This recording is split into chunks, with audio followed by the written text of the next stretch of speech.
Nani yako sasa? Kanumba kwanza wakati ule alikuwa ni rafiki sana, lakini pia alikuwa kama bosi kwa sababu tulikuwa tunafanya naye kazi ya saa nyingine kumwendesha, kufuata wasanii, kuhakikisha continuity zinafanyika za movie, ule mwendelezo wa movie inapata uhalisia. Yes. Sawa, ni miaka 11 sasa timu tangu tuweze kumpoteza ndugu yetu. Utaratibu huu ambao leo umeufanya, nawe huwa unashiriki kila mara mama anapokuwa anakuja na wewe unakuja ama? Yes, mara kwa mara tunashirikiana, lakini tunapata nafasi ya kushirikiana, lakini unaona kwa sasa hivi tumevuka kwa sababu ya vita ambazo zinaendelea, zinakuwepo.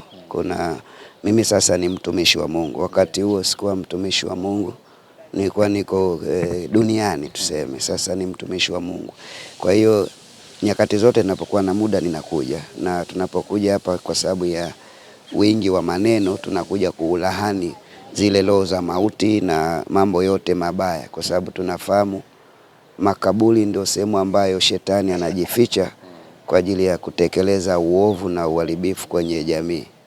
Yes. Tamani nikuulize hilo swali. Mara kadhaa inakuwa watu wanapokuwa wanatembelea kwenye makaburi, wengine wanaamini kama vile ni imani potofu, imani ya kishirikina. Wewe ni mtumishi wa Mungu, tusaidie hili. Ni imekaaje, ama ni ukweli kiasi gani, ama ni uongo kiasi gani, ama kuna nini kati ya watu na kuzuru makaburi? Kimsingi kuzuru kaburi hakuna tatizo. Tatizo linakuja kwenye unapozuru kaburi kwa ajili ya kufanya ibada au kafara, uchawi, kuzuru kaburi kwa ajili ya kwenda kufanya vitu tofauti. Hapo kuna shida. Au pashwi kwenda kaburini kwa ajili ya kufanya ibada za mizimu, yani mtu anaenda kaburini kumuomba marehemu. Hiyo imezuiwa kimaandiko, ni makosa makubwa. Yes. Unasema kuna vita ilikuwa inaendelea kati ya wewe, amini kwamba kati yenu na mambo mengine ambayo labda yanapelekea sababu na mara nyingine sio unakuja. Vita ni aina gani? Watu wenda garamani wasikie. Ni vita za kiroho. Unajua anapokufa mtu ambaye alikuwa ni nyota na alikuwa anafahamika, mambo mengi huwa yanatokea, yanahusishwa na nguvu za giza, na watu wanaingia ndani kabisa kuhakikisha wanazama ndani kutafuta, kufuatilia kunini. Na kwa sababu tumeshaokolewa huko, singependa kuyazungumza sana, lakini ninamtukuza Mungu.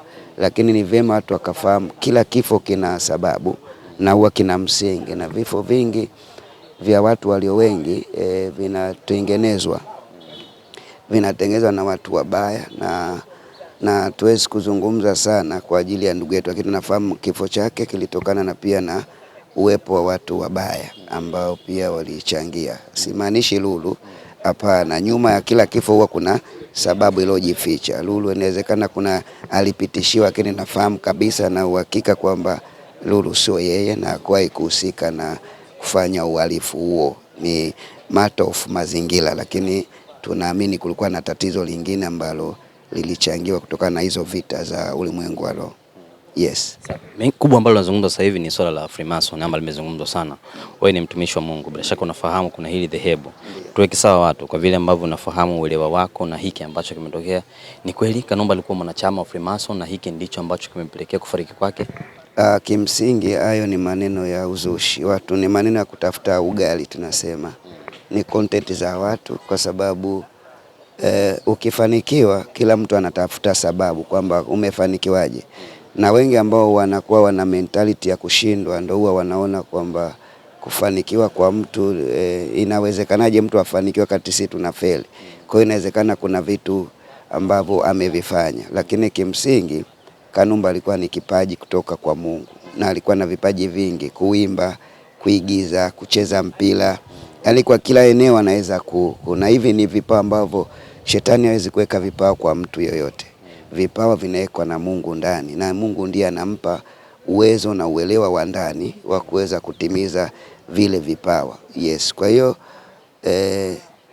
tunapozungumzia Freemason, mimi kama mtumishi ninaweza kuwafahamu kwa namna ya kuwafuatilia kwamba ni dhehebu la watu wanaojihusanisha na shetani moja kwa moja, na ndio ambao wanatumika kujaribu mtu yote akifanikiwa wanajaribu kujihusanisha kwamba wao ndio pia wamemwezesha kufanikiwa. Sisi tunaamini Hakuna mtu anaweza kufanikiwa kama so Mungu amemkusudia. Hakuna mtu anaweza kuinuka kama so Yesu amemuinua. Yes, kwa hiyo Freemason tunawasikia wapo, na ndio maana tumekuwa tukipambana kuhakikisha hata shangazi yetu aendi kwenye yale matangazo aliyokuwa anaenda kufanya. Tulikamweka chini, tukamuelewesha vizuri na ameamua kusimama sasa hivi, na ndio maana unaona sasa hivi amenyooka na ameamua kusimama na Mungu wa kweli ambaye ni Alfa na Omega, mwanzo na mwisho. Yes, kwa Freemason tunafahamu wapo, lakini sisi tunafahamu kabisa kwamba baraka za kweli ambazo zinamtajirisha mtu ziko kwa Mungu peke yake. Ushirikiano kwa wasanii upoje? Wewe ni mmoja kati ya watu wa karibu wa familia. Yes. Kuna namna yote ambayo wana support Bi Mkubwa unaona, ama wana support kinamna yote vile, whether ni kwa kazi zake ama maisha kwa ujumla, hata kuhudhuria kwenye tukio kama hili hatu hajawaona hapa mdau? Nafikiri pia muda ni mrefu sana, lakini watu wanasahau, ndio kama hivyo wanabaki watu wa mwisho wa ndani, lakini so far wasanii wengi wameparticipate, na hata wakati Seti anaumwa wasanii waliparticipate, hata gharama za hospitali wakati ule Joali alipambana kweli kuhakikisha tulikuwa tunakuwa naye hospitali kila siku, yani tulikuwa pamoja.